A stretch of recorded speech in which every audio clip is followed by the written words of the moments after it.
తెలంగాణ రాష్ట్రంలో సంచలనంగా మారిన చాకలి ఐలమ్మ ముని మనవరాలు అంజలి హత్య కేసులో సంచలన విషయాలు బయటపడుతున్నాయి. 16 ఏళ్ల ప్రేయసి చెప్పిందని హత్య చేసిన కేసులో నిందితుడిని అరెస్ట్ చేసి రిమాండ్కు తరలించారు జీడిమెట్ల పోలీసులు. కాగా ఈ హత్య విషయంలో ఒళ్లు గగుర్లు పొడిచే విషయాలు బయటకు వస్తున్నాయి.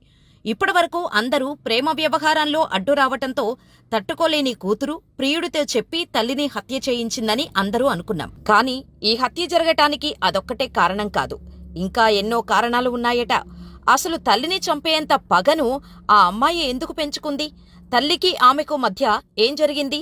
16 ఏళ్ల వయసులో తల్లి హత్యకు ప్లాన్ చేసి తన ప్రేమికుడు అయిన శివ అతని తమ్ముడితో కలిసి సొంత తల్లిని హత్య చేయించేంత కోపం ఆమెకు ఎందుకొచ్చింది అనే విషయాలు తెలియాలంటే watch the story. Shapur Nagar, new LB నగర్లో 39 ఏళ్ల అంజలి తన 2 కూతుర్లతో నివాసం ఉంటుంది. ఆమె పెద్ద కూతురు తేజశ్రీ 10వ తరగతి చదువుతుంది.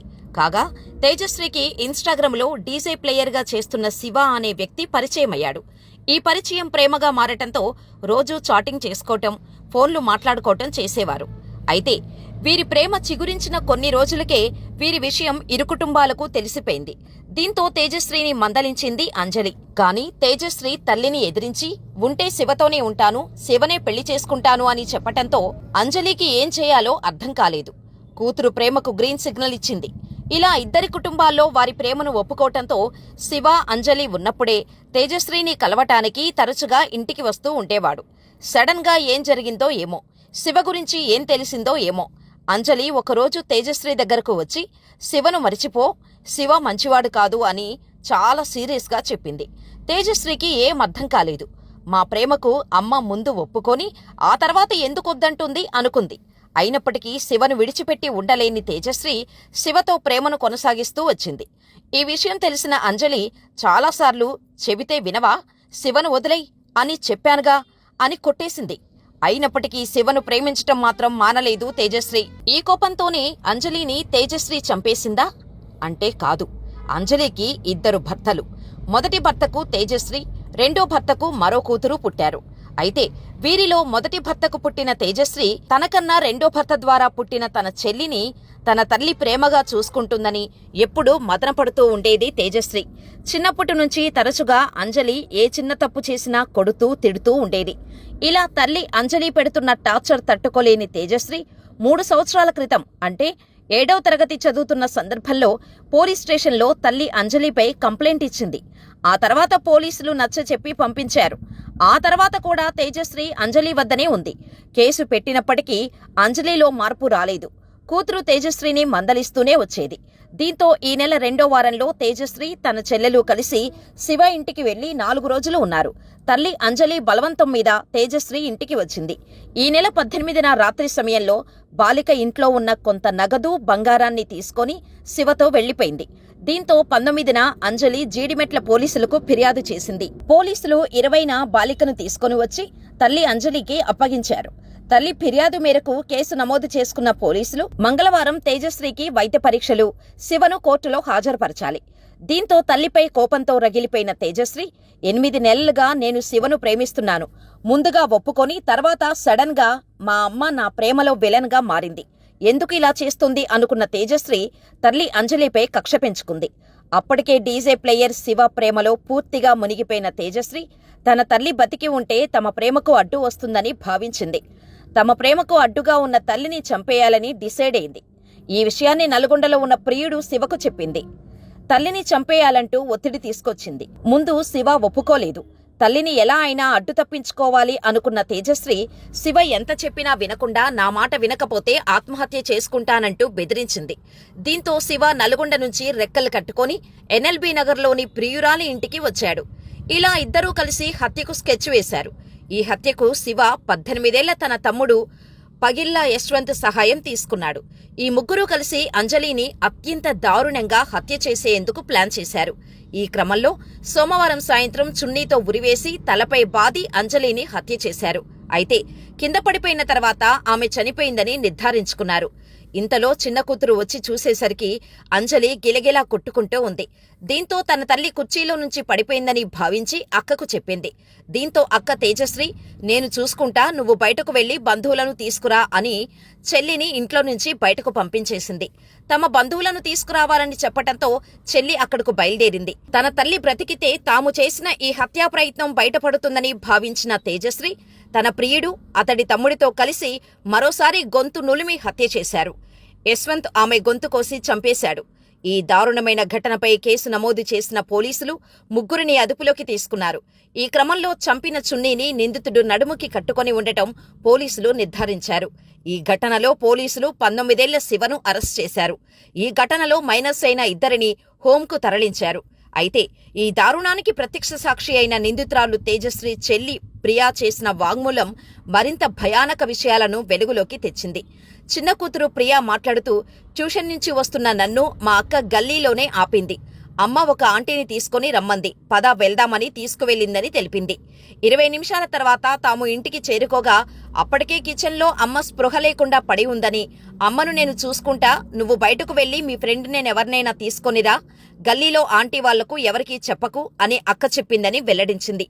అంతేకాకుండా మా అమ్మ ఇంకా చనిపోలేదు అని తెలుసుకున్న అక్క మళ్లీ శివకు కాల్ చేసింది.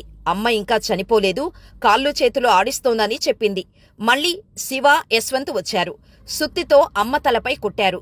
చనిపోయిందని నిర్ధారించుకున్న తర్వాత వెళ్లిపోయారని ప్రియా చెప్పింది. నేను అప్పుడే వచ్చాను. చూసేసరికి అమ్మ రక్తపు మడుగులో పడి ఉంది. వెళ్లి చేతులు రుద్దాను, లేపే ప్రయత్నం చేశాను. కానీ అక్క మాత్రం దగ్గరికి కూడా రాలేదు. అమ్మ చనిపోయింది, లేపి వేస్ట్ అని చెప్పిందని ప్రియా వివరించింది. అయితే అంజలిని హత్య చేసిన నిందితుడు అయిన శివ తల్లి ఎవరూ ఊహించని విధంగా నిందితులైన కొడుకును వెనకేసుకొచ్చింది. ఈ వ్యవహారంలో అంజలిని చంపడమే కరెక్ట్ అంటూ శివ తల్లి సంతోషి సంచలన వ్యాఖ్యలు చేసింది. అలాగే అసలు విషయమంతా అమ్మాయి దగ్గరే ఉందని, ఆ అమ్మాయితో మాట్లాడితే అన్ని నిజాలు బయటకు వస్తాయని చెప్పుకొచ్చింది.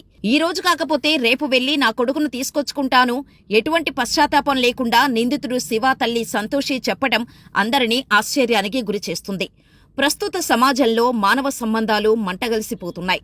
చదువుకోవాల్సిన వయసులో యువత పెడదోవన వెళుతూ కన్నోళ్ల ప్రాణాలను తీస్తున్నారు. 14, 15, 16 సంవత్సరాల పిల్లలు ప్రేమ పేరుతో తల్లిదండ్రులనే శత్రువుల్లా భావిస్తూ దారుణాలకు ఒడిగడుతున్నారు.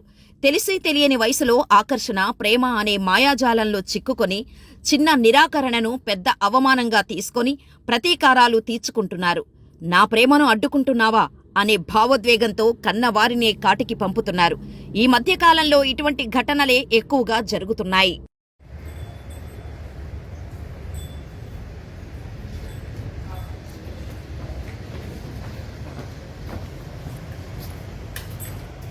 శివ డీజే ఆపరేటర్గా చేస్తుండేవాడు.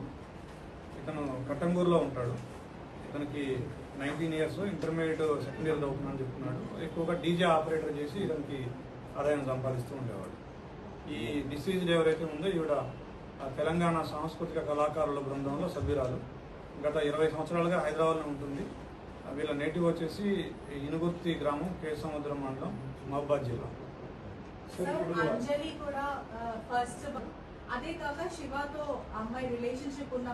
చెప్పిన వాటిలో చాలా విషయాలు నేను కూడా కవర్ చేశాను, దాదాపుగా అదే చెప్పాను.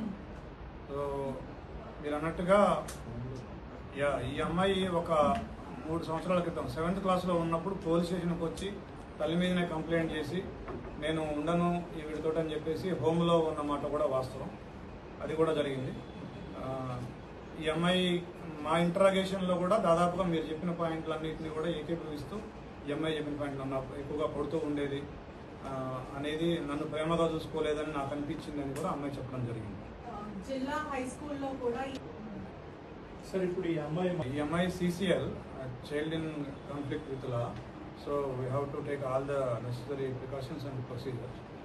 So as of now she is good and ఎట్లా ప్రొసీజర్ ప్రకారం వీఆర్ డూయింగ్. కేవలం బిడ్డతో మాత్రమే ఆవిడ హ్యాష్గా ఉంది కానీ అక్కడికి వెళ్ళడం కానీ అటువంటి శివ తల్లిని కూడా యాజ్ ఆఫ్ నౌ మనకి దానికి సంబంధించి ఏమి ఆధారాలు యాజ్ ఆఫ్ నౌ ఆవిడ ఇన్వాల్వ్మెంట్కి సంబంధించి మనకైతే ఏమి ఆధారాలు సార్. ఇప్పుడు ఒకసారి బిఫోర్ ఒకసారి ఆ రోజు మనం యాజ్ పర్ ప్రొసీజర్ మనకి కిడ్నాప్ కంప్లైంట్ వచ్చింది. దాని తర్వాత ఆ కిడ్నాప్లో మనం ఎప్పుడైతే ట్రేస్ చేసామో యాజ్ పర్ ప్రొసీజర్ మనం ఒక ఉమెన్ ఆఫీసర్స్ తోటి వీడియోగ్రఫీలో ఆవిడ స్టేట్మెంట్ రికార్డ్ చేయడం 161 స్టేట్మెంట్ రికార్డ్ చేయడం, తర్వాత ఆవిడ ఏమేం చెప్పిందో అదంతా కూడా మనం రైట్ డౌన్ చేయడం, వీడియోగ్రఫీ చేయడం అవన్నీ చేసాము. యాజ్ పర్ ప్రొసీజర్ చేసాము.